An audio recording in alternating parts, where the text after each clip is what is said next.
எல்லாருக்கும் வணக்கம். வீடியோ பார்த்துட்டு இருக்கிற நீங்கள் மற்றும் உங்கள் குடும்பத்தில் இருக்கிற அனைவரும் சந்தோஷமாக இருக்கணும்னு வேண்டிக்கிறேன். இன்றைக்கி பிரம்மமுகூர்த்த பூஜையோட 46வது நாள்.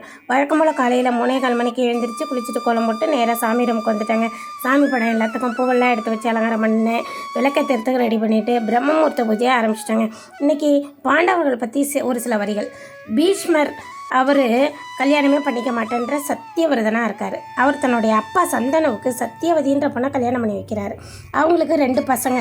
மூற்றவன் ரொம்ப ஆற்றல் வாய்ந்தவன், ஆனால் கொடூர மனசு, எல்லாருக்கும் தொல்லை கொடுக்குறவன். வேட்டையாட போகிறான் ஒரு நாள். அப்போ விமானத்தில் கந்தர்வன்றவர் வராரு. இவனை பார்த்த உடனே பயந்து வேறு ஒரு பக்கமாக போகிறாரு. இருந்தாலும் பயந்து ஓடுறவனை இழுத்து துன்பம் கொடுக்குறாரு, தாக்குதல் நடத்துகிறாரு. இப்போ நீண்ட நாளாக 2 பேத்துக்கும் போர் நடக்குது.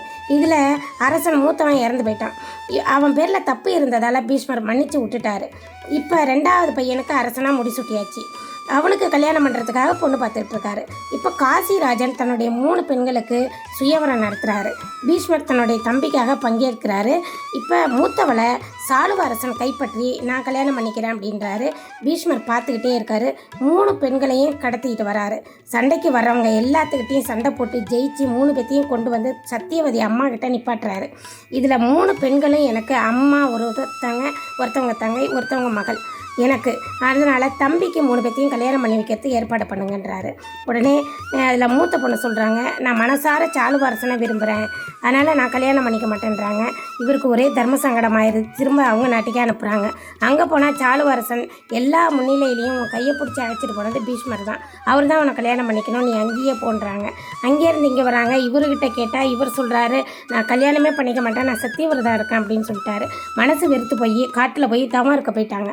மற்ற 2 பேர்த்துக்கும் தம்பியோட கல்யாணம் பண்ணி வைக்கிறாரு. 9 வருஷம் வாழ்கிறாங்க. அப்புறம் ஒரு குறிப்பிட்ட ஒரு நோயால் தம்பியும் இறந்து போயிட்டார். இப்போ வம்சம் தலைக்கிறதுக்கு ஒரு குழந்தை கூட இல்லை. அவங்க அம்மா சத்தியவதி ரொம்ப கவலைப்படுறாங்க. இப்போ வியாசர் அண்ணன் அவரோட மூத்த பையன் ஞாபகத்துக்கு வராரு. வந்த உடனே சொல்கிறாங்க, அவங்களோட 2 மருமகளையும் சேர்ந்து நம்மளுடைய வம்சம் தலைக்கிறதுக்கு குழந்தை பெற்றுக்கணும் அப்படின்றாங்க. மருமகளுங்களுக்கு விருப்பம் இல்லாட்டினாலும் குல வம்சம் தலைக்கிறதுக்காக ஓகே சொல்லிட்டாங்க. இப்போ பெரியவங்க அவரோட சேரும்போது பிடிக்காமல் கண்ணை இறுக்கி மூடிக்கிட்டாங்க. அதனால் குருடனா திருதராட்டியரன் பிறந்துட்டார். இப்போ 2வது மருமக உடம்புலலாம் ஒரு வண்ணத்தை பூசிக்கிட்டு அவரோட சேர்ந்ததால் பெண் குஷ்டத்தோட பாண்டு பிறக்கிறாரு. திரும்பவும் அம்மா கவலைப்படுறாங்க, ஆரோக்கியமான ஒரு நல்ல குழந்தை வேணுமே அப்படின்னு சொல்லி. இப்போ 2 பேரும் திரும்பவும் மகிழ்ச்சியான மனநிலையோட அவர்கிட்ட சேர்ந்து குழந்தை பெற்றுக்குவாங்க அப்படின்றாங்க. உடனே அவங்களுக்கு பிடிக்கல. அதனால் ஒரு பணிப்பெண்ணை அவரோட சேர வைக்கிறாங்க. அந்த பணிப்பெண் மகிழ்ச்சியோடு சேர்றதால ஒரு ஆரோக்கியமான ஒரு குழந்தை விதுரன் பிறக்கிறாரு. இப்போ வியாசருக்கு 3 குழந்தைங்க. பாண்டு மன்னன் ஆகிட்டார், விதுரன் அமைச்சர், இன்னொரு பையன் திருதராட்டிரன் குருடன், அதனால் அரசியல் தகுதி இல்லைன்னு சும்மா இருக்கார். இப்போ திருதராட்டிரனுக்கு 2 பொண்ணை கல்யாணம் பண்ணி வைக்கிறாங்க. பாண்டவுக்கும் 2 பொண்ணை கல்யாணம் பண்ணி வைக்கிறாங்க. இதில் திருதராட்டிரன் மனைவி காந்தாரி, இவங்களுக்கு தான் துரியோதனன் கௌரவர்கள், குந்தி தேவிக்கு பஞ்ச பாண்டவர்கள். இப்போ குந்தி தேவியை பற்றி இந்த இடத்துல நம்ம சொல்லணும். சூரசேனன் அப்பா குந்தி போஜன் அப்படிங்கிறவர் சூரியனுக்கு பூஜை செய்கிறவர். அவருக்கு உதவியாளராக குந்தி தேவியை அனுப்புகிறாரு அவங்க அப்பா. இவங்க போய் சாமிக்கு பூஜை புனஸ்காரங்கள்லாம் செய்கிறாங்க. அங்கே துர்வாச முனிவர் வராரு. அவங்களையும் பணிவோடு பார்த்து உபசரித்து எல்லாத்தையும் பண்ணுறாங்க. அதனால் துர்வாச முனிவருக்கு ரொம்ப பிடிச்சதால் முக்கியமான மந்திரங்கள் எல்லாம் சொல்லி கொடுக்குறாரு. அவங்க சின்ன வயசு, அதனால் இந்த மந்திரத்தை உபசரிச்சினாலே குழந்தை வந்துடும்னு சொல்கிறாரு. யாருமே இல்லாத நேரத்தில் அவங்க மந்திரத்தை உச்சரிச்சிட்டாங்க.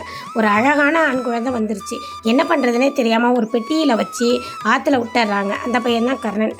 இப்போ குறிப்பிட்ட பருவம் வந்த உடனே பாண்டுவோட கல்யாணம் நடக்குது. இப்போ பாண்டு வேட்டைக்கு போகிறாரு. ஒரு மான் ஓடுற மாதிரி இருந்திருக்கு. உடனே அம்பு எழுதிட்டார். அங்கே போய் பார்த்தா முனிவர் தன்னோட மனைவியோட சேர்ந்து இருக்கிறாரு. எப்போ இவர் அம்பு எழுதினதால் தன்னுடைய மனைவி இறந்து போயிட்டாங்க. உடனே அவர் சொல்கிறாரு, சாபம் விடுறாரு, நீ உன்னோட மனைவியோட சேர்ந்தினாவே நீ செத்து போயிடுவேன்னு சாபம் விட்டார். இப்போ இவர் மனசு வெறுத்து போய் காட்டுக்கே போகிறேன்னு காட்டுக்கு போயிட்டார். மனைவியால் பிரிஞ்சிருக்க முடியல. 2 பேரும் உங்களுக்கு நாங்கள் பணிவிடை செய்கிறோம், கூடவே வரோம் அப்படின்னு கூடவே போயிட்டாங்க. இப்போ குந்தி இந்த முக்கியமான மந்திரங்களை பற்றி தன்னுடைய கணவர் பாண்டுக்கிட்ட சொல்கிறாரு. பாண்டுக்கு ஒரே சந்தோஷம். குழந்தை நம்மளால் சேர்ந்து பெற்றுக்க முடியாது, நீ சரி சொல்லிட்டாரு. உடனே அவங்க யமதர்மனை வேண்டி தர்மன், வாயு பகவானை வேண்டி பீமன், இந்திரனை வேண்டி அர்ஜுனன், இப்படி 3 குழந்தைங்க வந்தாச்சு. அதுக்கப்புறம் 2வது மனைவியும் தனக்கு குழந்தை இல்லையேன்னு கவலைப்படுறாங்க. உடனே அவங்களுக்காக அஸ்வினி தேவதைகள் எல்லாம் வணங்கி நகுலன் சகாதேவன்னு 2 குழந்தைங்க. இப்போ 5 பேரும் பஞ்சபாண்டவர்களாக இருக்கிறாங்க. இப்போ தாங்க திரௌபதியை கல்யாணம் பண்ணி 5 குழந்தை, அவங்களுக்கு 5 குழந்தை வருது. நான் மகாபாரத போரில் அந்த 5 குழந்தையும் செத்து போயிட்டாங்க. அபிமன்யும் அசுவாத்தமன் சாவடிச்சிட்டாரு. இப்போ எல்லாருமே இறந்துட்டாங்க. ஆனால் கிருஷ்ணனோட அருளால் பரிசித்துன்ற ஒரே ஒரு குழந்தை மட்டும் மீண்டு நல்லபடியாக இருக்குது. இப்போ திருதராட்டிரன், காந்தாரி, குந்தி, விதுரன் எல்லாரும் மனசு வெறுத்து போய் காட்டுக்கு போயிட்டாங்க. இப்போ விதுரன் மாண்டு போயிட்டாரு.